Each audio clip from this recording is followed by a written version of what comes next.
Well, shalom, shalom, chavrim. I'm Steve Benoon with Jana Benoon. You are here at Stephen and Jana Chat here Wednesday night, and I believe today's the 10th of April. I could be wrong on that. I'm trying to get used to saying the date. I'm not very good at saying the dates for people, and everybody they've been giving me a hard time for years about that. Why don't you ever say the date? And I always tell them with the dates on the video. No, it's April 10th. So it is April the 10th, though. Mm-hmm. So I'm trying to repent. Repent. And be a better boy about doing that. So anyway, yes. All right. Jana, I know you've laid out a lot of things. We just had the elections. Netanyahu is a very close race here, but it looks like he has won. I know all the many Christians are in jubilation over him winning.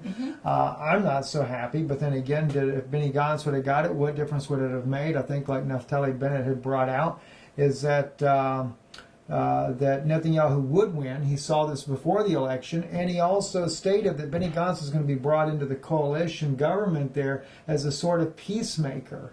So it's almost as if he knew what was happening. If I'm not mistaken, Naftali Bennett did not get elected. So I think he was a little bit upset knowing what's going to happen, and maybe he knows a little bit more than what a lot of us are aware of. So anyway, let's discuss some of this, shall we? Yeah, about what? No. Going into the next thing. I should say, let's discuss what has been decided in Israel, how this is going to affect the world, because in reality, it's only pushing everything in motion. We're going to see the Noahide laws fully put into practice. And as you and I have been discovering, there's a major movement going on that is for the Noahide laws, and oddly enough, amongst supposed to be Christians. Yeah, I don't think they call themselves Christians. These are just kind of like offshoots of Christians, I would say. Oh no, there are some mainstream Christian people that are promoting this right now. In fact, that book by, I think it was Ken Johnson, he was on, let me just see if I can pull it up on my screen over here. Ken Johnson was on a program recently on the Noahide laws there, promoting his book, and it really, I think it was, if I'm not mistaken, it's Gary Stearman's program. Actually, wow, they actually have the video of this on there. I didn't even know that. They actually have the video. It's Ken Johnson, The Ancient Law of Kings. That's what they call it, Ancient Law of Kings, huh? And it's the 7 Noahide laws. Now, I actually have not listened to the video that they're doing on here, but I believe it's Gary Stearman on there. Maybe that's what we should really listen to and talk about next time. Yes, we can bring this up next time. This up because I also ordered the book, so by then we're going to have a book. I can have it here. We can go through it as well, because I know that this man is claiming that these are in the Dead Sea Scrolls, which as far as I know, it's the book of Jubilees. And as we showed the people last time, what's in Jubilees is not the same as here. And what is written in Jubilees, he said what he could remember. That's almost as like he was trying to remember the 10 Commandments, but he couldn't remember all 10, so he could only remember 7 of them. And of course, they're not the same. 3 of them are totally different out of the 7 that he names than what we have in the Talmud. And of course, we'll have to play for the people in a little bit. Nehemiah Gordon, he is definitely not for them, as he says. It's Talmudic laws. Yeah, well, we can maybe later play Nehemiah Gordon's video on 7 Noahide laws. Nehemiah Gordon is a Karaite Jew. And Karaite Jews do not believe in oral law. They only believe in the written Torah, which is Tanakh. God bless the Karaites. That's right. They still don't believe Jesus is the Messiah, though. So they still need to have their eyes open to Yeshua being the Messiah. However, they are really, I don't know should I say, if I should say this word, but a lot less dangerous, Yeah, it's less dangerous form of Judaism than Talmudic Judaism. But unfortunately, Karaites are not the ones that have a power in the government. The ones that got the power in the government are Talmudic Babylonian Jews, or Talmudists, basically Kabbalists, and that's the problem. Yes. Hey, before we get into this, we should just share with the people. We were on with Adam Green today. Yes, we were with Adam Green. That was really News. exciting. Yeah, That really was really nice.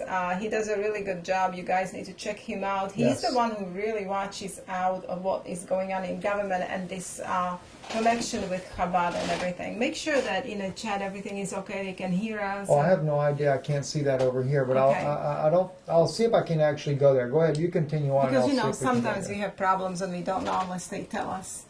So, but anyway, where I wanted to start, Stephen, today, you remember last time we were talking about Mark Biltz and how he's for the Noahide laws, and at the end I said that we're going to come back to Shlomo Riskin. He was a guest in Mark Biltz's Yes. church or place of worship, and he is a very regular guest with Haggis. He in fact made a very special video for Haggis where he praised them for their relationship with the Jewish people and kind of gapping the bridge between Jews and Christians. So I wanted to kind of expose Shlomo Riskin, and I'm not saying it's not okay to interview him or talk to him. I myself would interview Shlomo. I would interview him and I would challenge him on if he wants to come on with me, I am very open to debate. However, it is not okay to call Shlomo Riskin to your place of worship and have him preach to your congregation, you know. Right. No, I understand. I will tell you why it's not okay. This is a great site, Maurice Piney. I don't know Piney, I guess. I don't know who the person is. However, he has a really, really good site that exposes Noahide laws with a given links to prove everything that he says. So given sources. So the archive for Rabbi Shlomo Riskin category, he's an archive for that rabbi, and I checked him out really myself. So he's a Noahide proselyting rabbi, okay? And there is a video of Shlomo Riskin where he admits that he spoke with Lubavitcher Rebbe, Schneerson, and he admires Schneerson. And in fact, when I listened to the video, Steve, he still spoke to him or spoke about him like if he was still here, even though he's dead, which is very common among Chabad Jews. They think that Schneerson is the Messiah. Some of them say that he never died, that he's still present in spirit over here. So let me just say before you read this, I'm still trying to wrap my head around this in one way, because although the Chabad group believes this about Schneerson, how are they going to make this work when they're, of course, we know they have two different messiahs, Rabbi Joseph and or Mashiach ben Yosef and Mashiach ben David.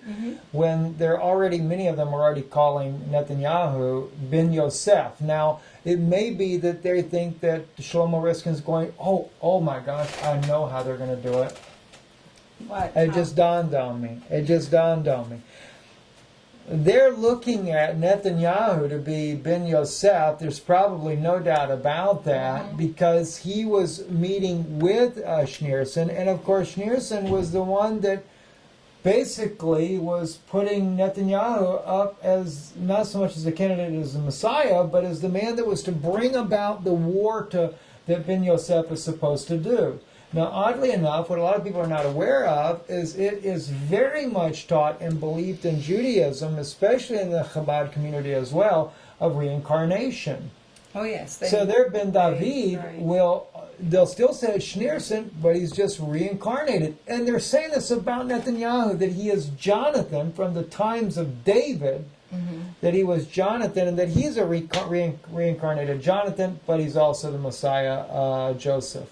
Well, they disagree among themselves on this. Like, in fact, I was listening to Tovia Singer, who disagrees with Schneerson being the Messiah. He doesn't want anything to do with it. But at the end of the day, Tovia Singer promotes Noahide laws, and Schneerson promoted Noahide laws. So they're the same, basically. The end game is the same.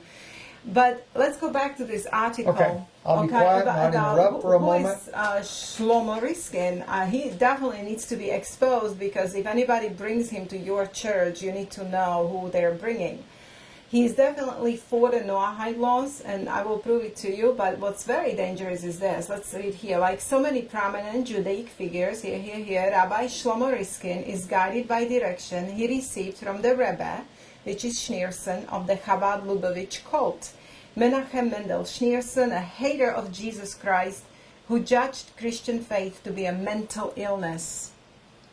In the video below, Riskin candidly states the guiding principle taught to him by Rebbe Schneerson, and this is what's very interesting. Steve, can you please read it in your English? Yes. Okay. The quotation itself, right? Right. Quotation that Schneerson says to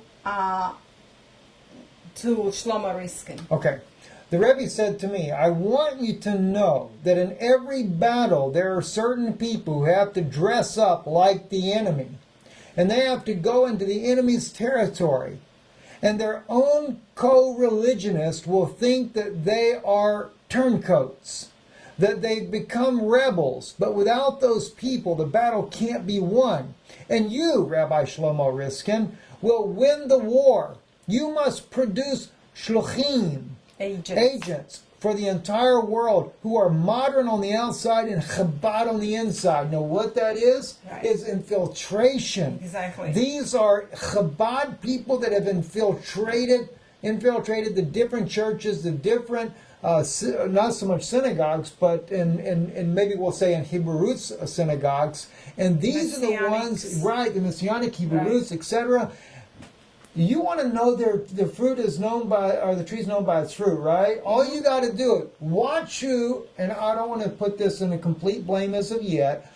You watch those ministers. You watch those synagogues. When I say synagogues, I'm talking about so-called, the ones that they're believers in Yeshua, but they don't believe the word church, but they're a synagogue. You watch the ones that promote those Noahide laws as being godly. Mm-hmm. That's right. And they bring Shlomo Riskin to their places of worship to preach to Christians or to their flocks who claim that Yeshua is the Messiah. I think the evangelicals are jumping on board on this, though, about the Noahide laws, because there is two things that they really appreciate. One, you don't have to be kosher, and you don't have to keep the Sabbath. Whew. Gosh, now I can eat the shrimp and the crab legs all I want, man. All right, right on. All 7 Noahides. On the bacon and the pork chops. Oh, their mouth begins to water. Okay, but let's go back to Shlomo, because I have so many slides. Where can I read we have next? a big night tonight, because I want to prove so Hope many you guys things. are planning on being here for a long time. That's right. We went an hour over with Adam Green today. It was supposed to be, first it was going to be a 15-minute broadcast. Then he said, can you guys do an hour? And then we ended up being 2 hours. Almost, yes. Okay, so this particular site, which we will give you links for, I don't know who that person is, Maurice Pinet. I just would like to know, because I would like to invite him. He has a lot of great research on these Noahide laws and infiltration.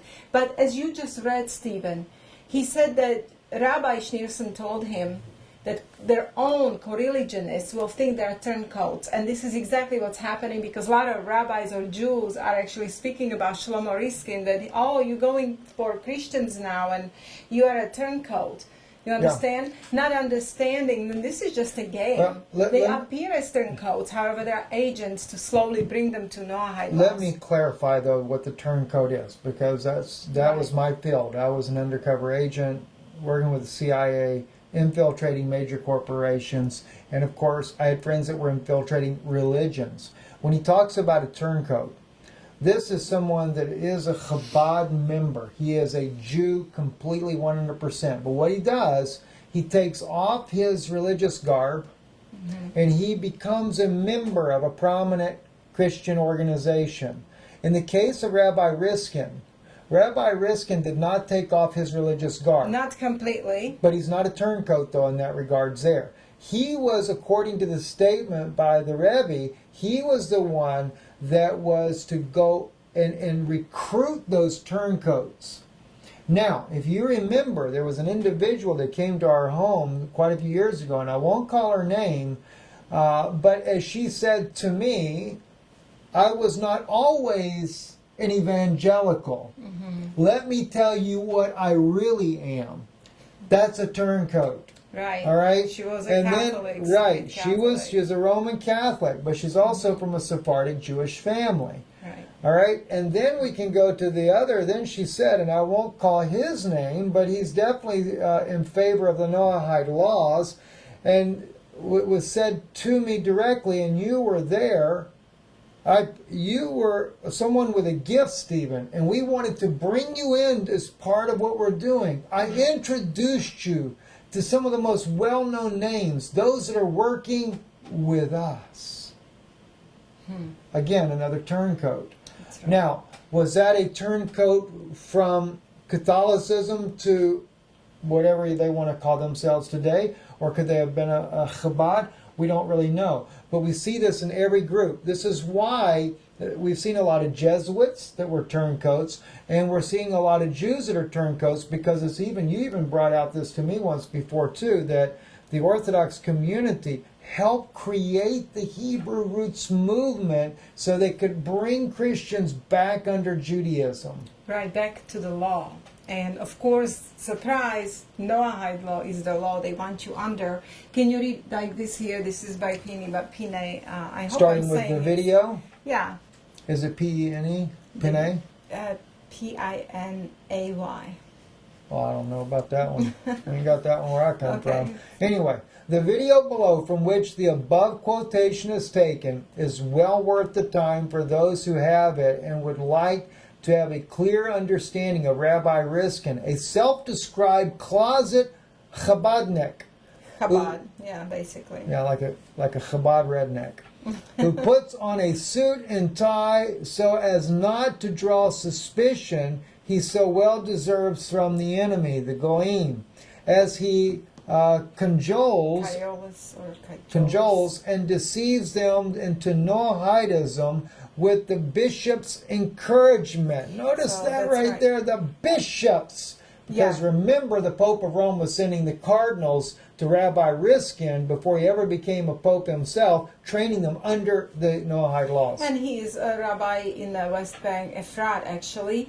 But here's the video which will provide you link. But in this video, he's speaking of the Schneerson and what Schneerson actually told him. This is a long 1 hour, 34-minute video, but it's worth watching if you really want to know identity of Shlomo Riskin. But here is, of course, his picture with the Pope of Rome. That's with Pope Benedict right there. The one they moved off to the side. And, yes. And of course, this is what's interesting. This is probably how you know you're Jesuits. Because Rome has already come under the umbrella of the Noahide laws. Absolutely. So as we see these Christian ministers, unless they're just blind in the beginning, but they're beginning to embrace these Noahide laws, they're drawing the line. And as you told me, Jana, this one thing that really is stuck in my heart, this is an issue that's going to draw the line that's going to be between those that are real believers and those that are not. I think every preacher today, whether on YouTube or in their churches, need to be challenged and confronted, and everybody needs to speak their position on these Noahide laws and this Judeo-Christianity, so-called, because as I was telling today on a No More News, Judeo-Christianity is an oxymoron word. Basically, there is absolutely nothing in Christianity that has in common with today's Judaism, Stephen, because today's Judaism, as we have it today, and as we had it 2,000 years ago when Jesus was here in Israel, in the land of Israel, back then and now, the same Judaism, okay, which is basically Babylonian Talmudism, Kabbalah and Zohar, which so is Kabbalah and Zohar. So I ask, what has Christianity in common with Judaism? With Babylonian Talmudism? No. Absolutely nothing. No. But they created this word Judeo-Christianity to sway Christians who are absolutely unaware of the fact that today's Judaism has nothing to do with true Torah and Tanakh. In fact, Talmud, every time that they quote Tanakh in a Talmud, they either reverse it or somehow say just the opposite. Let me clarify something that might help our listeners as well. They're robbing from Moses. They rob from Moses the commandments that he gave. And they're masquerading as if they are true believers in the Ten Commandments that Moses had given. You know, I like what Nehemiah Gordon said. He said when the Talmudists say that there are 613 laws, Levitical laws, he said that's a made-up number. Right, we don't have exactly. 613 laws within the Old Testament. That's just a number they picked out of thin air. All right. So, but you know, at any rate, that's provocative in itself.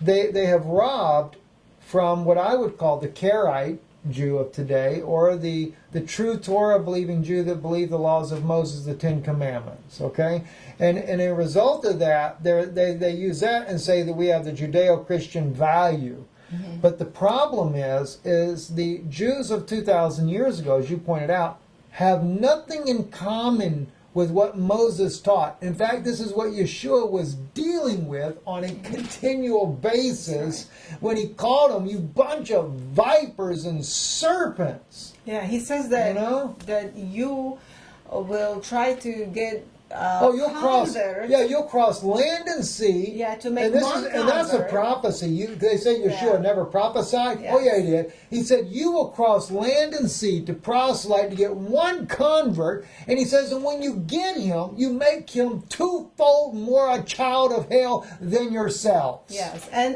it is a prophecy because Chabad did cross land and sea, and they're all over the world right now, proselyting the Gentiles into Noahide laws, which basically will bring them under the jurisdiction of rabbis, not God of Israel, but jurisdiction of rabbis of Israel. Yes. Can I throw something in here? I mean, this is going back to the election just for a minute, but it stayed on my heart all day today.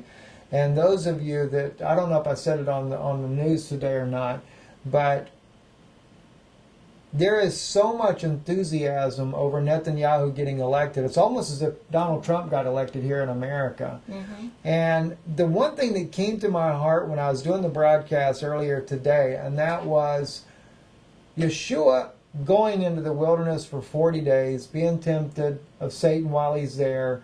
And the one thing that sticks out in my mind is Satan shows him all the kingdoms of the world.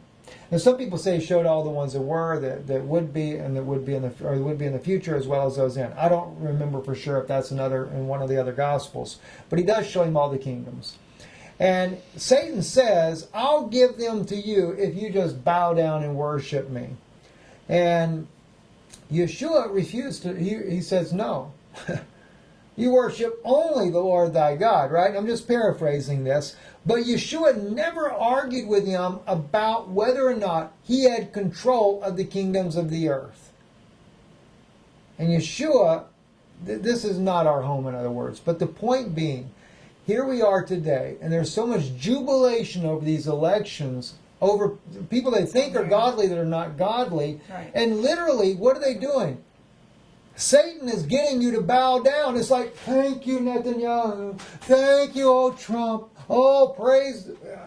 No, sir. I am not bowing down to any devil or any of his little cohorts that are in these positions. You know, Steve, even Netanyahu would support a true Torah in the land of Israel. I would have to be for him. But since we only know under that right, point. Exactly. Same thing with Trump. If he truly stood for the principles for the word of God and Messiah, as he claims to be Christian. Yes, stand for Christ, for heaven's sake. Stand up and say to Netanyahu that you believe that Jesus Christ is the Son of God. He's the divine Son of God. He was the Messiah. Mm-hmm. And on those bases there, we'll have our relationship with Israel. If you can accept that, then we'll have... That's right. I would be happy. Yes. And I would say that finally we got a godly person into the office. Yeah, we absolutely cannot stand with Netanyahu being followers of Jesus. And I'll tell you why. We have experienced Netanyahu bringing gay parades to the holy city of Jerusalem. Okay, these were the believers, Yeshua believers in Israel who told us what happened. Yes. That the gays didn't even want to come to Jerusalem because they do it yearly in Tel Aviv, but they didn't want to come to Jerusalem because they didn't feel like it's proper. So Netanyahu offered them money and pleaded with them, please come. So I am sorry, but if he says, Torah says that God gave land of Israel to Jews, Torah also says no gay parades. It's Yes. God of Israel does not like that kind of lifestyle. God prophesied that this would happen in Jerusalem. And I'll tell you something. We've had an impact on Netanyahu by exposing this. And this is one thing I thank God for this channel and the name that it has, because both Jews and believers alike watch it. Netanyahu, right before the election, like 2 days before the election, he was meeting with the gay community. There at a meeting, they show the picture there. They were wanting him to make a stronger stand on some kind of issues that they had, and he said, I can't do it. Mm-hmm. He could not make a stand for them publicly because the pressure put on him by Israeli News Live, he knew that he was walking on thin ice and he was afraid. Now that it's all done, it'll be back to the same thing as usual. We will have Sodom and Gomorrah right there in Egypt, well, right there in doesn't Book of Jerusalem. Revelation identifies Jerusalem as the Sodomite city?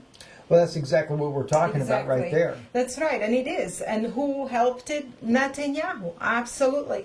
Now, next thing what Netanyahu is guilty of, in 2014 he declared Talmud legal code of the state of Israel. Babylonian Talmud, specifically Mishnah and Gemara, which is Babylonian Talmud. Where's the Ten Commandments? Now, listen, Babylonian Talmud is not true Torah, Mr. Bibi Netanyahu. This is why any Christian pastor just supporting Bibi Netanyahu, are you with your senses? This is my question. Are you with your senses? And you can truly, on one hand, speak the name of Jesus out of your mouth, and then on the other hand, cheer for Netanyahu? I mean, this is absolutely horrible in my sight. Okay, so it's either we are for Christ or we are not. We're not playing games here. But let's go back to Shlomo Riskin, because this is like his last page. I'm going to expose him because of Mark Biltz. Last time when he said it's nothing wrong with bringing Shlomo Riskin to the church and let him preach to your congregation. It's in fact, it's very deceiving, Mark, that you brought him to your flock. Shlomo Riskin, the morality of retaliation. Okay, this is from the New York Jewish Week, and he's basically speaking on Torah's portion that contains precedent for military action. Now, let me remind you the ways of Christ. The ways of Christ are peaceful. Love your enemy, love your neighbor as yourself, okay? No retaliation. I don't care what's in Torah right now as far as in the Old Testament, in the Tanakh, when God had to take certain steps and retaliate in certain occasions. But when Yeshua came, he did show us the Father, and he gave us a new covenant, and he gave us a new law. So if you preach Jesus, you have to preach the commandments of Yeshua, not the retaliation, or allow people in your church who preach retaliation. So this is what he's doing, defending retaliation on Gaza in this particular portion of Torah. Wow. And how is he defending it? Well, it's moral. Let me blow it up. He says it's moral for Jewish people to go and retaliate based on the story of Dina that was raped and all of that. He's bringing that. I have no time to go into the entire article, but I do want to show you what he says in one paragraph. I'm trying to get this to where it would, all right, it's not going to allow me to blow it up. So we'll just have to read it for the people. That's as big as I can get it for you. I'm very sorry. That's okay. So let me go if I can find it now. All right, you see he's speaking of Dina being, I don't want to go into it because we will be here forever talking about Shlomo Riskin. I have so much prepared for people tonight that I have to keep going. But let me just one article. Here we go. Now, this one here? He's talking about Maimonides, which is Rambam, and he's basing this retaliation on Gaza based on what? Noahide laws. Here we go. Maimonides, the great Jewish legalist philosopher, offers a startling postscript to this incident. He rules. Notice what he said. He rules. In other words, he is like a judge giving the authority here, right? Laws of Kings 9:14. The Gentiles are commanded to keep the 7 Noahide laws, the 7th being the establishment of a legal system, courts and judges to rule and enforce the establishment of compliance. Any Noahide who transgresses any of these is to be killed by the sword. And even like a head chopping off sword. That's yes, what I mean. And it is for this reason that all the householders of Shechem were guilty of death. Shechem stole and raped Dinah. The Shechemites saw and they knew, and they did not bring him to justice. Okay, let me just stop here because I got to bring something on this. Nowhere in this particular Dinah story in a Tanakh speaks that they were guilty of 7 Noahide laws. Bible doesn't bring up 7 Noahide laws. That's one thing. Okay, nowhere does Bible say they were guilty of death by a sword, according to 7 Noahide laws. Then what's really worse is that he's bringing this story and compares it with attack on Gaza, okay, and civilians in Gaza as something moral, something that it's completely normal and moral for Israel to do. Let's bring up another important issue on this that he's totally ignoring. Now, it was Dinah's brothers that actually avenged what happened to her. I think it was Simon and Levi that actually did the killing of all these men for this, which that is even beyond. They killed all the men. They didn't just kill the guy that did this to Dinah, but they killed everyone. All right, and what he's not mentioning is Jacob, their father. He said, "You have brought a stench in the nose of the people by doing this massacre that you did. You showed no mercy." And in fact, later, when he is an old man and he's already gone down to Egypt, Joseph has brought him down there, he brings this story back up again. And he said what they did was wrong. Exactly. Jacob didn't agree with retaliation. So how come Shlomo Riskin can bring up a story as moral? We can do this. This is moral on the part of Israel. It's because not of moral. Dinah. Jacob himself disagreed with retaliation. Jacob was more like Christ. What did Christ say? If they smite you on the cheek, turn the other cheek. He challenged even challenged Torah law on that issue. So Shlomo Riskin is perverting the Tanakh again and bringing what Noahide Talmudic laws, and this is the person that Mark Biltz brings and Hagee brings to their churches to preach to Christians in America. And why? Because the Talmudist rabbis have the authority over that of what was written by Moses. Even though Jacob said it was wrong and that they sinned, Mr. Ramban is now allowed to rule, as he quoted there, and override anything that Jacob ever said. Well, Rambam wrote a commentary on a Jewish law based on Talmud. It's called Law of the Kings. Yeah. And he's considered, that's a 12th century scholar, but they actually have his writing inside of the Talmud, and it's codified. And they actually refer to him as a huge authority in a Jewish law. And it's because any rabbi like him or Rashi, we have his writings in the Talmud as well. It's because under the oral law, rabbis that have any weight as they come down through, their words are allowed to be added to the Talmud, no matter even how contradictory they might be with already the writings in the Talmud, and they call this the oral law. Exactly. Now, this is an example of Rabbi Riskin who honored Pastor John and Diana Hagee, so they have a huge relationship, and then I have to make sure our volumes are all just don't play it's long. It's 2 minutes. I'm sorry. I don't want to play the whole thing. Before you play it, let me make sure our volume here is correct. It's not quite. And let's go ahead and get a full screen on there for people. That's Rabbi Shlomo Riskin. Chabad agent. Is an amazing voice of religion for peace in a world that often identifies tragically religion with war. Okay, I don't want to play And the whole very- thing. I just want to show like he's giving this gift to Haggai. Who And, illumine places of darkness with light for yeah, the sake of the nation state of Israel. he's giving him a prize And and during this last period, Haggai. the pastor has placed his life on the line because there were such threats and never wavered in his defense of Israel. Presented with gratitude, respect, and friendship, Orator Stone Institutions of Israel, Center for Jewish Christian Understanding and Cooperation, January 11th, 2017, the 17th day of Tammuz, of Tevet, 5772. Okay, can we make it small because I want to go to another slide. But if people didn't know, the listeners didn't know, Pastor Haggai has agreed never preach gospel to Jews. He is a dual covenant theology preacher who says that Jews don't need Jesus Christ. They already have a covenant with the Father.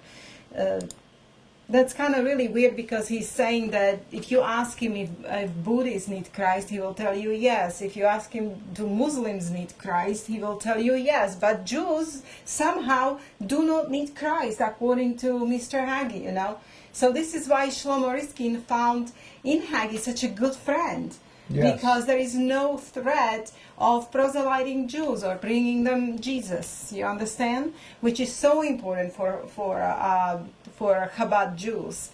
But anyway, Christian understanding, Christian Jewish understanding. This is basically that Shlomo Riskin is head of this organization, and this is on Orthodox Rabbinic Statement on Christianity. That's officially on their website.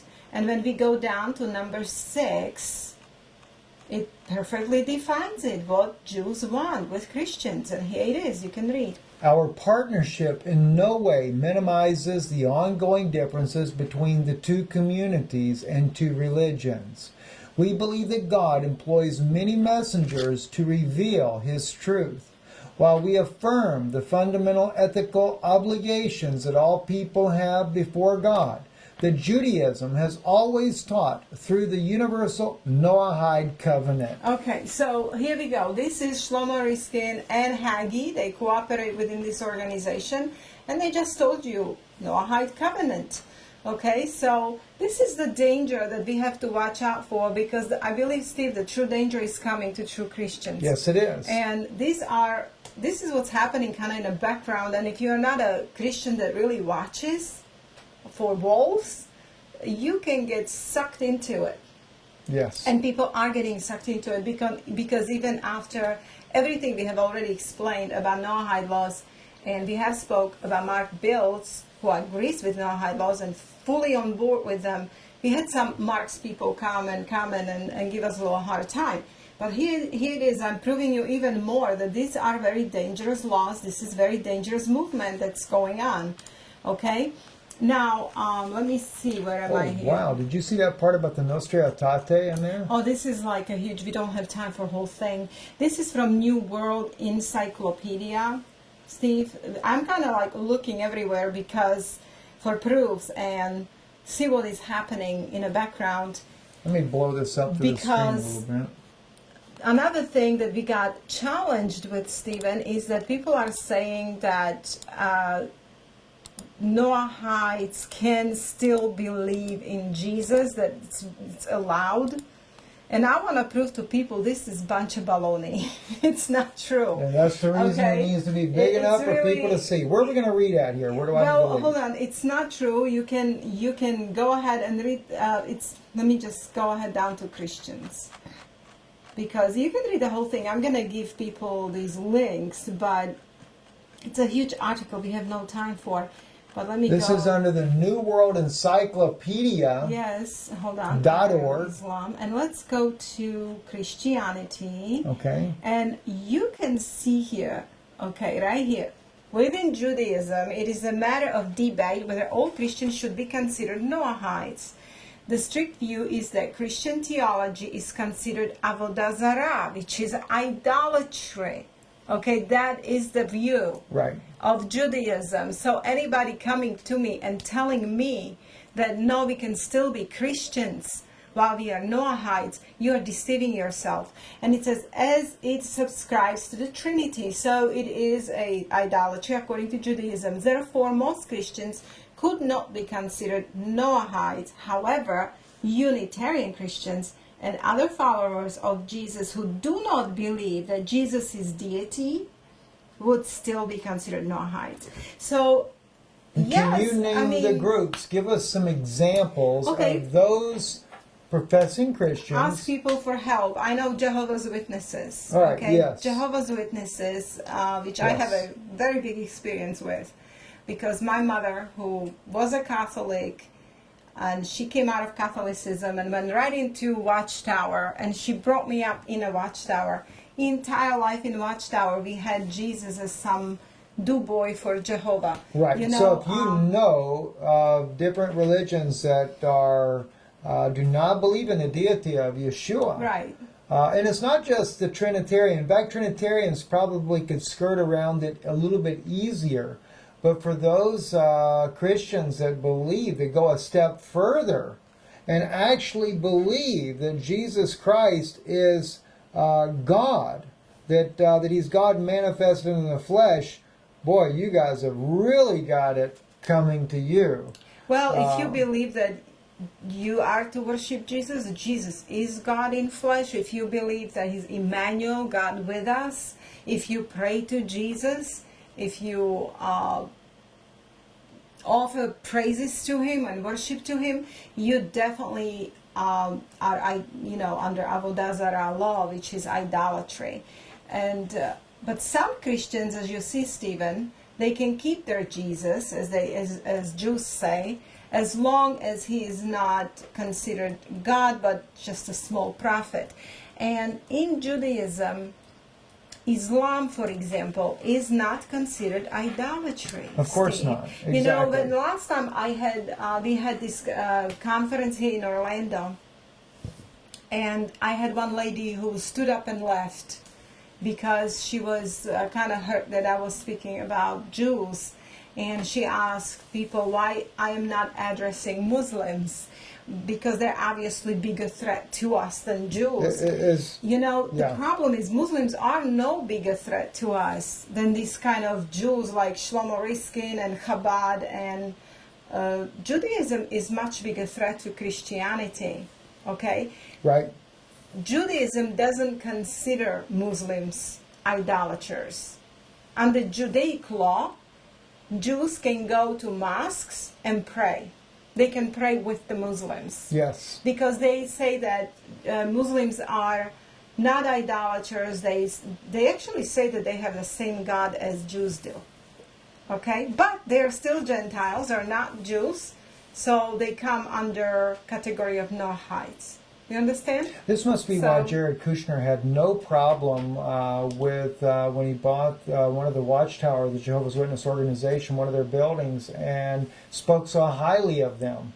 Because when he did so, he knew that they were under the 7 Noahide laws and that they did not transgress those laws. Well, if you are in any so-called Christian religion that does not ascribe to Jesus as God, if you don't pray to Jesus, if you don't worship Jesus, if you don't sing praises to Jesus, you're okay. You're considered Noahide.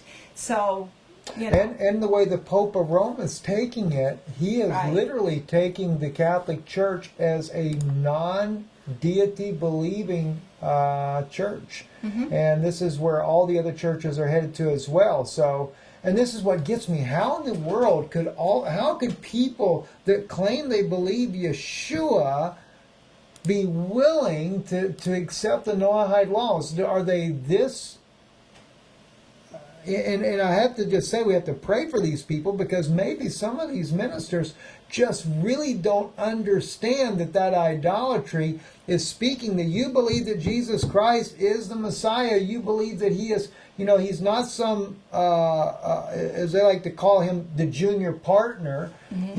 He is truly God manifest in the flesh. He is the Emmanuel. Yes, he is Emmanuel, God with us.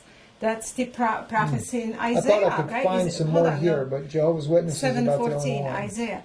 Well, Unitarians, Stephen, Unitarians. I don't know about Mormons. Do they Mormons, pray? no, they said, I just saw that in there. They were saying that Mormons are not of that type of belief. But that's what I'm talking about, though. I'm afraid that many of them are going to reconsider their doctrinal views. The Vatican, Pope Francis is already accepting Noahide laws. I know, but in 2007, Pope Francis have signed up with Christian Jewish Understanding Organization, and they have signed Noahide laws as incumbent upon all humanity. One person did say, Mormons said Jesus is not Lord to Mormons, so maybe that is true. Maybe, like I said, if not, they're going to adjust their faiths. I mean, I'm seeing people literally right there, this author named Ken Johnson that wrote this book in defense of the Noahide laws has been on Christian programming and being lifted up as if this is some kind of godly thing. I'm just praying that these people are blind and don't know yet, and they need to be woken up themselves. Yes. Now, we had from Markville some people come and say that, oh no, that we can still have Jesus and be Christians. We can still follow Noahide laws and be Christians. There is nothing wrong with Noahide laws. No, you can't. Let's hear what Jewish rabbis are saying about Christians. What is Christianity? Now, who is better example than Tovia Singer, who is an absolute specialist on Judaism, okay, and the entire Babylonian Talmud, because he's a Talmudist and a Kabbalist. Yes. And he's the one responsible for taking so many Christians away from Jesus. But let's see what they are saying. What is Christianity? I would love to win this man to Christ. I pray that he will be just a Paul, but... Okay, we'll take this He's caller doing a lot now. of damage Caller, right welcome now. to Knock Talk. Please state your name and your question for our beloved rabbi. Me? Yes, please, go right I ahead. really got on? Okay. You're good. My name is Elizabeth Bachkov, and I'm calling from Brooklyn, New York. And I've never called into a show at all. Okay. What's my question for the rabbi? Yes. I'm a Jew who's never been observant. And people have been trying to convert me my whole life. And by accident, I found Rabbi Singer, who's the first rabbi that I could listen to. Does the rabbi really believe that Christianity and Islam are idolatry? Rabbi, can you hear a question okay?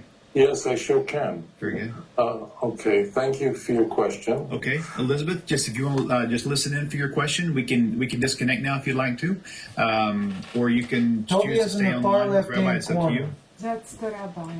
Yeah. Okay. I'll be quiet and stay online. Okay, that's fine. Okay, That's good. fine. That way, if you have something you want to stick in there, you feel free to do that. The question is what is the status of Christianity and Islam in the eyes of God in the Jewish faith? They're very, very different.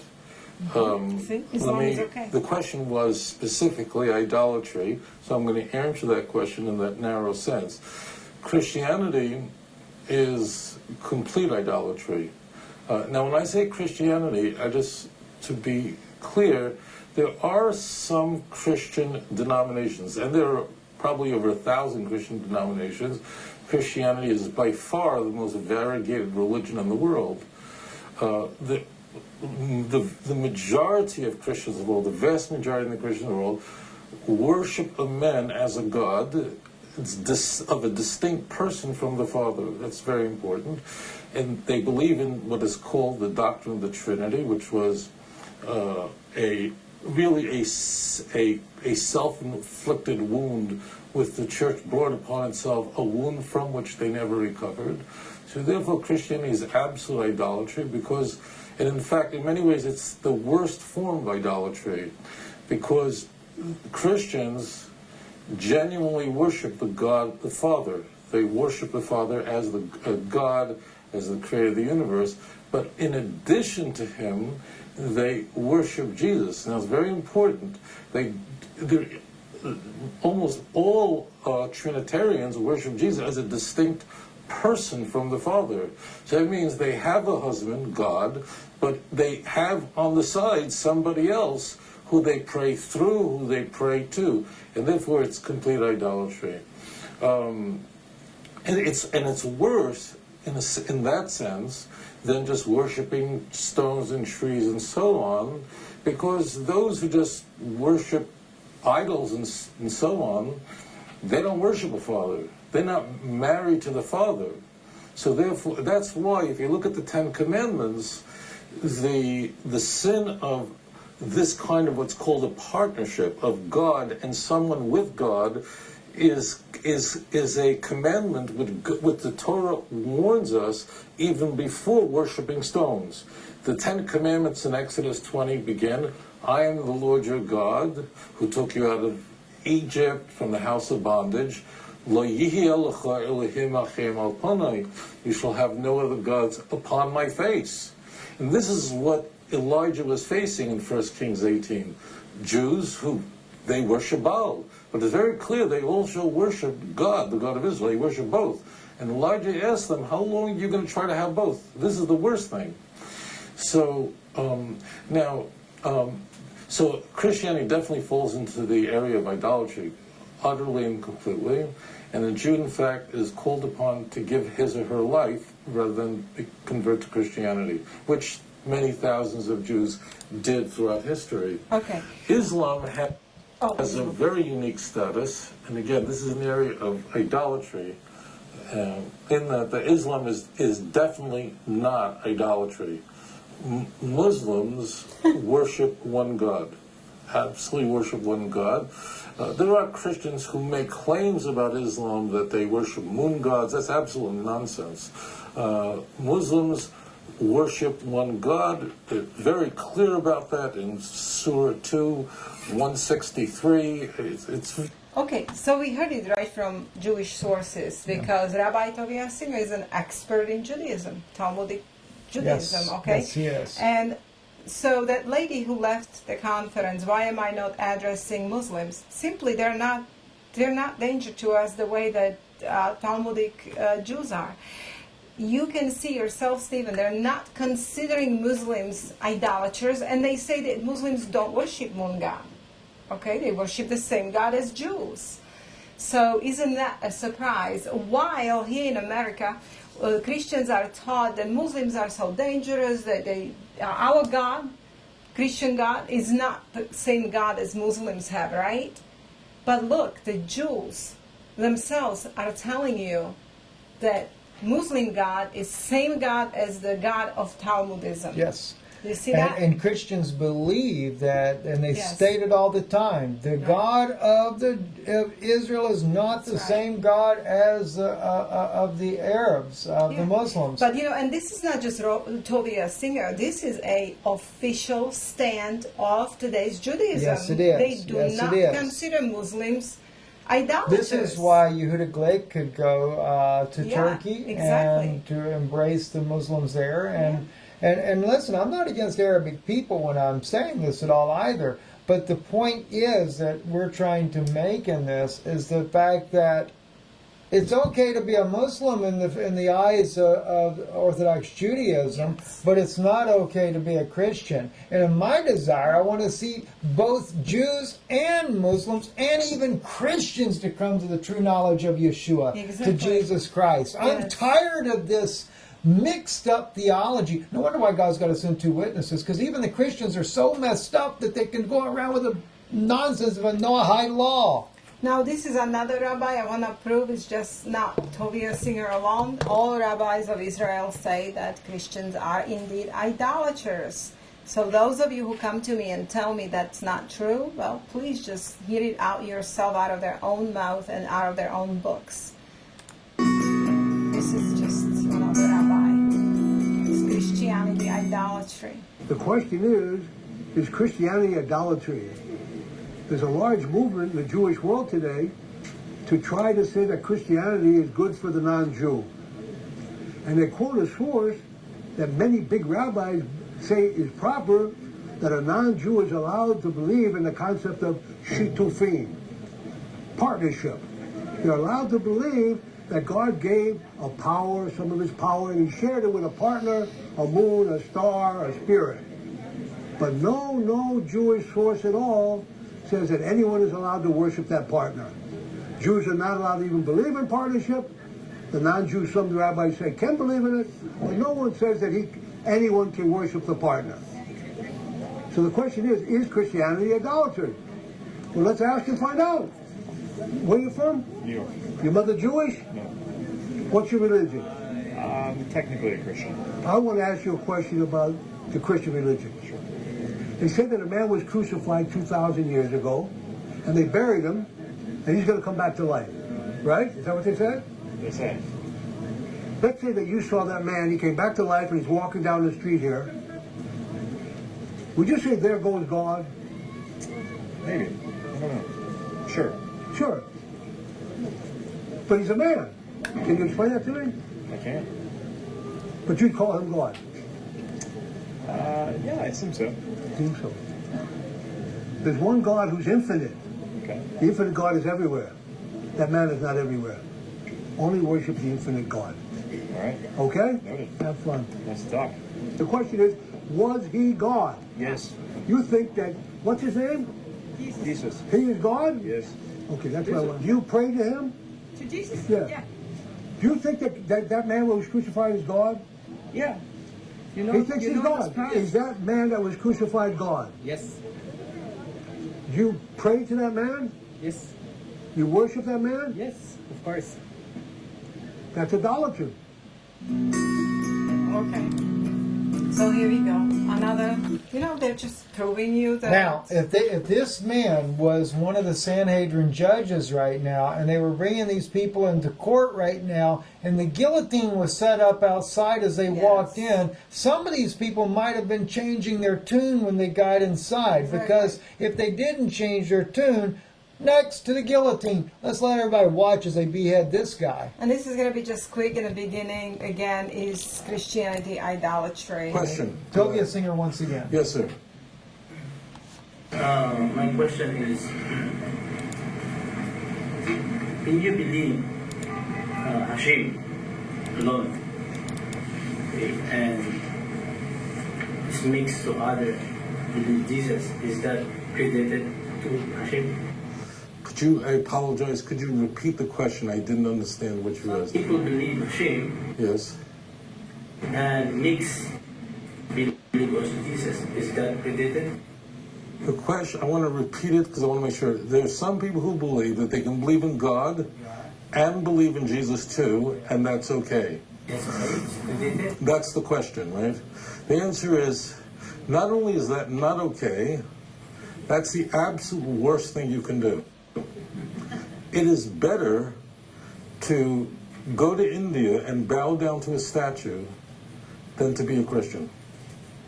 It is better to go to Bali and bow down to an idol of Hanuman, the monkey god, than it is to worship Jesus as a god. I'll explain to you why. If you notice, this is called a shutfis. There are different types of idolatry, and the worst form of idolatry is called shutfis, which means a partnership. In Arabic, it's called a shirk. In Islam, it's the only sin that God will never forgive you for. Okay, you'll find that in the 4th surah. Let me explain to you what this means. But I'll first show you something that's very striking. If you look at the 10 Commandments, it kind of goes... We don't have to keep listening because it will be long. Anyway, I hope I have proved to people that according to Judaism, Christianity is definitely idolatry. And then, of course, the 7 Noahide laws with the prohibition of idolatry and the punishment. 7 Noahide laws are in Talmud. And in Talmud is the spelled out punishment for violating 7 Noahide laws, especially idolatry. The punishment is beheading. Yes, capital Yes. punishment. Exactly. So Now, the yeah, Jewish Encyclopedia, or, That's excuse me, why- I think it's My Jewish Learning, they've been trying to water that down a little bit, saying that, and it's kind of interesting because we brought this up in one of our earlier chats, Jana, that this is not going to be enforced on all Christians, but those leaders that insist, which is people like ourselves, we're up for the chopping block. well, let's keep moving because I don't know why I brought What this. did Yeshua say? Unless you're willing to take up the cross and follow me, Yes. Now, you're not can worthy. the Noahides keep Jesus, or can they even? What is their pledge? You know, every Noahide will have to have a pledge. I don't know if people know this. We never talked about it, but there will be a pledge that you will have to spell out and say. And this is from Arut Sheva, Steve. This is from Israeli source, Israeli newspaper, Arut Sheva. And Okay. Arush Shiva, for those that may not know, this is really considered our real Orthodox religious newspaper. This is your far right. This is a Likud type of paper. Yes. This is Orthodox Judaism. Yes. I used to be a very devout follower of Arut Shiva for a news source coming out of Israel. And I can remember when they actually had to broadcast on a boat because a lot of things that they did you couldn't say in Israel. Wow. Now it's mainstream. Yeah, because Benjamin Netanyahu is a huge partner of Shas party and Orthodox Yes. rabbis, and Chabad especially. As we know, he's a big friend of Jared Kushner and his family. Yes. Okay, so here we go. What part do we get to read? Just read I until wanna we get to read. the pledge. Keep reading. A group of non-Jewish Right here? delegates came to Jerusalem to pledge loyalty to laws of Noah. So let's read. A group of non-Jewish delegates have come to Jerusalem to pledge their loyalty to the laws of Noah. They appeared before the Nascent Sanhedrin, which established a high council for B'nai Noach, That's which is the of children Noah. of Noah. The 10 delegates appeared before a special session of the Jewish High Court of 71 rabbis, led by its Nasi, which is the president, Rabbi Adin Even Israel Steinsaltz. B'nai Noach, literally children of Noah, which, by the way, Jews are children of Noah too, unless maybe they're not, who knows, reptilians, right? Also known as the Noahides, are non-Jews who take upon themselves the Torah's obligation for all members of the human race. The 7 such laws were passed on via Noah following the flood, as documented in Genesis. It's not See documented below. in Genesis. No, it's not. That's a lie. Let's keep The moving. gathering took place under a banner quoting the biblical passage in Zephaniah 3:9, which refers to all nations speaking a pure language, proclaiming the name of God. Okay, so that's their scripture they're using. Here, you can start reading here. Each of the Noahides' representatives stood before the Sanhedrin, pledged, I pledge my allegiance to Hashem. By the way, Hashem, for those that don't know, in some languages means the rockets. Yeah, Okay? well, God of Israel, creator and king of the universe, to his Torah and its representatives, the developing Sanhedrin, I hereby pledge to uphold the 7 laws of Noah in all their details. Whoa, notice that in details, according to the oral law of Moses, under the guidance of the developing Sanhedrin. under the guidance of Sanhedrin. Whoa! Steve, and their pledge of allegiance is to his Torah and its representatives, the developing Sanhedrin. Yes. So they're pledging allegiance, and these are ex-Christians, okay? They're pledging allegiance to the Sanhedrin So is this okay for No, all of these? let me read this again. All right. Yeah. I pledge my allegiance to Hashem, God of Israel. Hashem in Hebrew just means the name. What name? Okay. God of Israel, creator and king of the universe. To his Torah and its representatives, which is Talmud in their opinion. The developing Sanhedrin, I hereby, the developing Sanhedrin is their representatives, all right? Yeah. which are all Talmudists. I hereby pledge to uphold the 7 laws of Noah in all their details. The only details are in the Talmud. Right. All right? According to the oral law of Moses, that's the Talmud. Under the guidance of the developing Sanhedrin, may Hashem bless and aid me, my fellow council members, and all B'nai Noach, in all our endeavors for the sake of his name. Blessed are you, God, King of the universe, who has caused me to live, sustained me, and brought me to this day, and I will never take that oath. I will never take that pledge, but all of these religious leaders and pastors that agree with 7 laws of Noah, they agree with this pledge, Stephen. The Pope of Rome had to have agreed to it. Well, Pope of Rome was trained in Noahide laws before he became Pope of Rome. Yes. We already said this to people. I mean, I think you did. Wow. But, so, there we go. I mean, how blasphemous. Do you see what all of these mean, Steve? Where they're taking Christian people and whoever agrees with Noahide laws? I can't And you don't it. see, here it is on Arut Shiva. You don't see in this pledge all the Noahide laws that were found over in Qumran. Yeah. You don't see the 7 Noahide laws that we do see in the book of Jubilees, which was by the way, in Qumran. Why? Because that includes honor your father and mother, and you don't have to do that according to the Talmudic teaching, and it also includes loving your neighbor. Wow. This is Stephen from, next slide is from Noah, that's Noahide.com. Noahide.com, yes. And because some people kind of warned me that there is Talmud apologists that say that Talmud doesn't speak of Jesus. Now, I want to tell you, Steve, that's not true, because we have ex-Orthodox Jews who came out. Rabbi Singer also is another one of those that claims that, well, there were a lot of people back in that day named Yeshua, and he goes, he's an apologist as well. All right. Okay, that's not true. However, like we showed Yossi Gurwitz, who was an ex-Orthodox Jew, and he was educated in yeshiva, Elite Yeshiva in Jerusalem, and he's kind of like a whistleblower, and he does speak of how Talmud speaks of Jesus, Christians, and all of that stuff. I mean, he told us the truth. Now, this is from a Noahide.com. And they even themselves know what Talmud teaches on Jesus, and they actually tell you right here, the Talmud. Babylonian edition, all right? Yes. And let me see if I can blow this up, all right? Records the sins of Jesus of Nazarene. And they actually speak of who is Jesus. Once you become a Noahide, at first maybe you can keep Jesus as a prophet, but later you're going to have to drop even that. Even that. Yeah. Okay.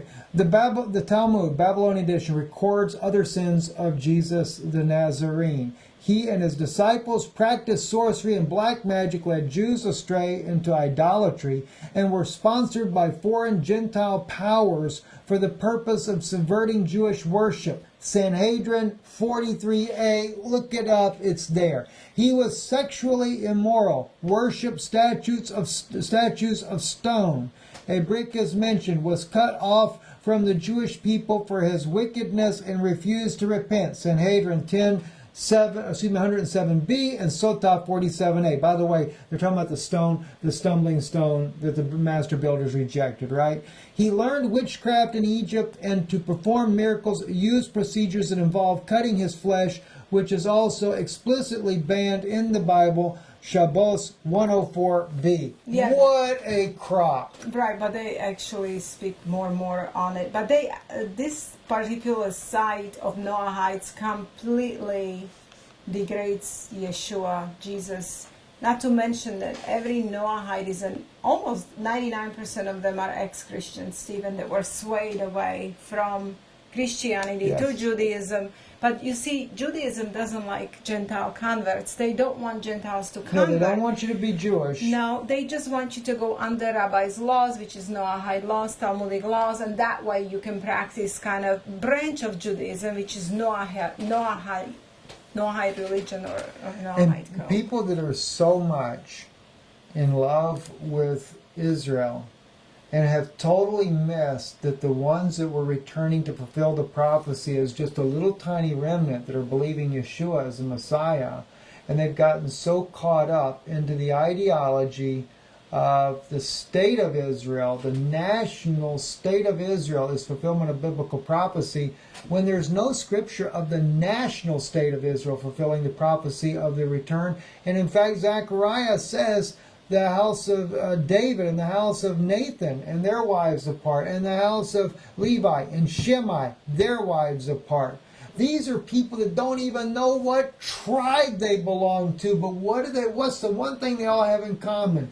They will look upon the one that was thrust through, the one that his hands were pierced, his side was thrust through, and they will weep as a family that lost their only son.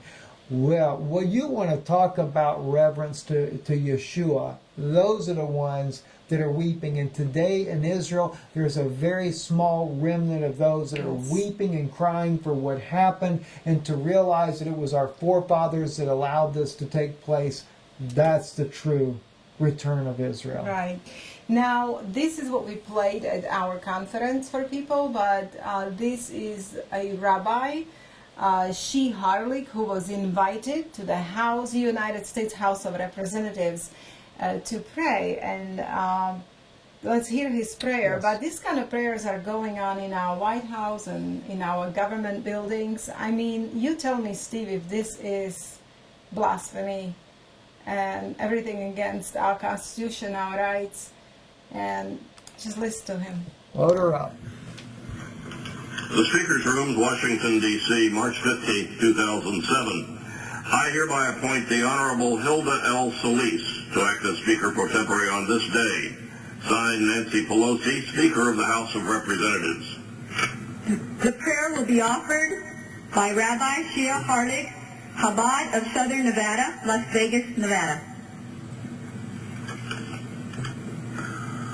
Almighty God, the members of this prestigious body, the U.S. Congress, convene here to fulfill one of the 7 Noahide commandments, the commandment to govern by just laws, which are based on the recognition of you, God, as the sovereign ruler of all people and nations. We, the citizens of this blessed country, proudly proclaim this recognition and our commitment to justice in our Pledge of Allegiance, one nation, under God, with Okay, I had enough of this. When he starts mentioning Pledge of Allegiance, and before he mentioned it's that we are they were already removing the name of, they were already removing God out of the Pledge of Allegiance under the ACLU when they were trying to remove all the 10 Commandments. And he is praying in the name of 7 Noahide laws. Like, that has nothing to do with our Pledge of Allegiance. You know, it's kind of like Miko Peled when he said, when he was listening to this video that we had on of Amir the other day for him, and he says, how long do I have to listen to this? There's only so much I can take. There's only so much I can take this. Because it's such a blasphemy, and it's so wrong. And you know, Steve, maybe tomorrow or after tomorrow is the time when they're supposed to sign another proclamation in the White House. It's very close. It's very close. We need to find out. We need to find out. I've been looking, but they always say it online after the event is done. All you have to do is look up. All you have to do is look up Rabbi Schneerson's actual date of birth according to Jewish calendar. It's always a different day. Every year they resign proclamation before his Passover. Date of birth. If they're doing it on his date of birth, you get his Jewish date of birth, and then you can look that up and see what the date would be this year that they would sign it, and then we would know. Okay, I don't think we have. You wanted to play this Karaite Jew video, but no hide loss. Which one was that? Karaite, the first one. What is his name? Yeah, the truth. Oh, Nehemiah, yes. Nehemiah Gordon. Okay, yeah. Like we said, there are those that clearly the lines are being drawn for those that stand for truth and those that do not. And this was one thing that really made me very proud of Nehemiah Gordon when the issue of the Noahide laws came up. And I want you to hear, it's just a few minutes. So before we play this, what I want to say, Nehemiah is a Karaite Jew, and again, just to remind you, it's a very tiny remnant, tiny small percentage of Jews that reject oral Talmud and they believe only in a written Torah. We're Tanakh, going after okay? more, though, to reject And they it. still don't believe Jesus is Messiah. However, they don't have any evil in hearts for Christians. I mean, if Nehemiah Gordon came and spoke in our place of worship, I would actually go and listen to him, because at least the half of our Christian Bible is that I agree with him on is the Oh, you know, Old he gets Testament, excited about reading New Testament scriptures. And he did, loves the Hebrew Matthew. Yeah, he loves the Hebrew Matthew and stuff. So the thing is that that's a very tiny portion of Jewish people. And what else did I want to say, Steve? I don't know. I'm getting tired. Let's play. So let's Yeah, just we play need to what wrap up with and this you know, here. yeah, I know. What's interesting is that he rejects Noahide laws as non-biblical, okay? But some Christian pastors are accepting them. So this is what's so shocking. we have a Jewish Stephen. man, Nehemi Yeah. Gordon, and he pronounces his name Nehemi Gordon. Yeah. And listen to this.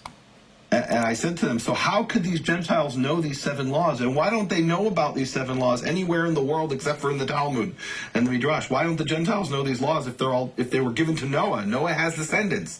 Those descendants remember about the flood all over the world. You have flood stories among the Maya, among, you name it, all over the world, but they don't know about the 7 Noahide laws. That only comes from the oral law.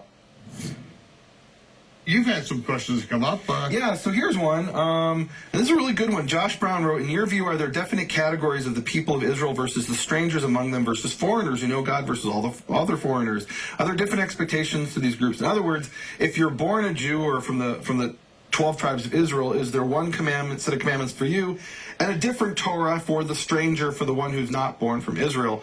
And I think what this gentleman is getting at, and if he's not, this is asked a lot, is about the 7 Noahide laws, which is what the rabbis teach. They teach that the Jews are under one set of commandments in the Torah. They describe it as 613 commandments, a number that's completely made up, that's not in the Torah anywhere. They say the Jews have 613 commandments and the Gentiles only have 7 commandments. Where can these 7 commandments be found? Of course, they're not in the Torah. They're in the Talmud and in the Midrash. They're in the oral law. And I've actually asked this to Chabad rabbis who are going around teaching Gentiles to keep the 7 Noahide laws.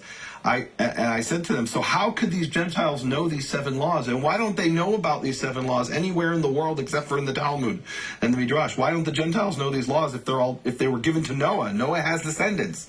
Those descendants remember about the flood all over the world. You have flood stories among the Maya, among, you name it, all over the world, but they don't know about the 7 Noahide laws. That only comes from the oral law.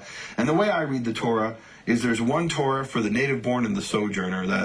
That's the whole point. That's what Isaiah 56 is about. Mm-hmm. He says, let not the son of the Gentile who joins himself to Yehovah say, Yehovah has surely separated me from his people.